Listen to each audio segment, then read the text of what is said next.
I used to live life for the weekend or the next big thing. Waiting 2 months for Christmas felt like forever after Halloween. Now I know and realize that for some, this is all the time that they have left.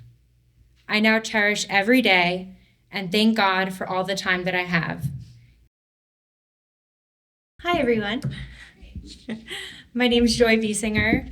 I was talking to Phil earlier, and he told me I was going to be the first speaker, and I instantly ran over to get a glass of wine. So I was like, no pressure. Bear with me. I'm a little nervous. I have it written on my phone, but it's definitely coming from my heart. So this past weekend, I took my 4-year-old daughter, Blake, to visit Santa.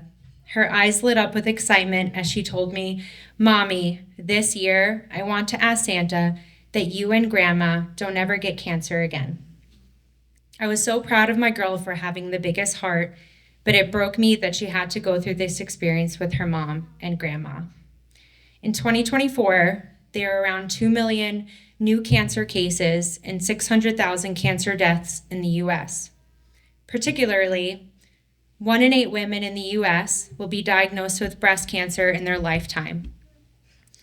In 2024, an estimated 300,000 women and 2,800 men will be diagnosed with invasive breast cancer. Chances are, you know at least one person who has been personally affected by cancer. My cancer journey started last year in 2023 when I was diagnosed with stage 2 triple negative breast cancer. This took everyone by surprise since I was only 31 years old. Just 1 week later, I found out my mom was also diagnosed with stage 3 breast cancer, which has metastasized to her skin. Through further testing, we discovered that we both had the BRCA1 cancer gene.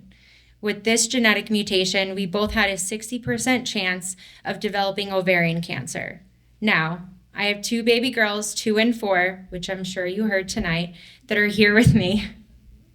I was not ready to close the chapter on motherhood just yet. I felt the world was closing in on me. My treatment plan included 5 months of chemotherapy, 1 year of immunotherapy, a double mastectomy, and finally, a hysterectomy.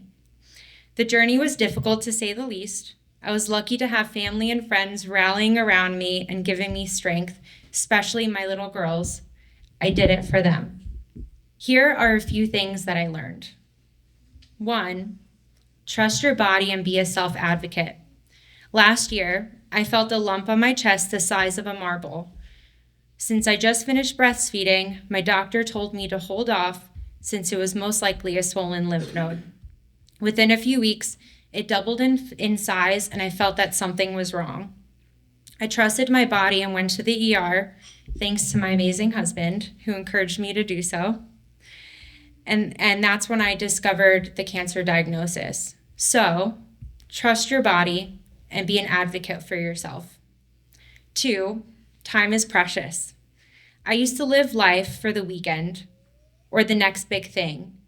Waiting 2 months for Christmas felt like forever after Halloween. Now I know and realize that for some, this is all the time that they have left. I now cherish every day and thank God for all the time that I have, even on a mundane Monday, or a hectic Monday, and a mundane Wednesday. 3, say yes more often. My very good friend Kelly, who is also a cancer survivor, told me that after cancer, she now says yes more often than no. Yes, let's go on a hike. Yes, I'll drop everything I'm doing and color with my girls for hours. Yes, I'll read that book that I've been putting off for years. Yes, yes, and yes. That night, when I brought my daughter to meet Santa, we were both exhausted. Our clothes were disheveled, and we had smudged face paint from the fall festival we went to earlier in that day. But I chose to say yes. We will go. We got to the holiday event, and we were obviously very out of place. All the families there were dressed in coordinated Christmas outfits, while Blake and I were in pink PJs with evidence of hay and caramel apple all over our clothes. But the thing is, we didn't care. I was able to pick up and hold my daughter again. I was able to taste hot chocolate again. I was able to be present and see her big smile knowing that her mommy was not missing out on meeting Santa with her this year. The thing is, time is precious, and we were truly living in that moment. I'm happy to say that my mom and I are both in remission now, but our journey is not over yet. We will continue to be advocates for ourselves and others.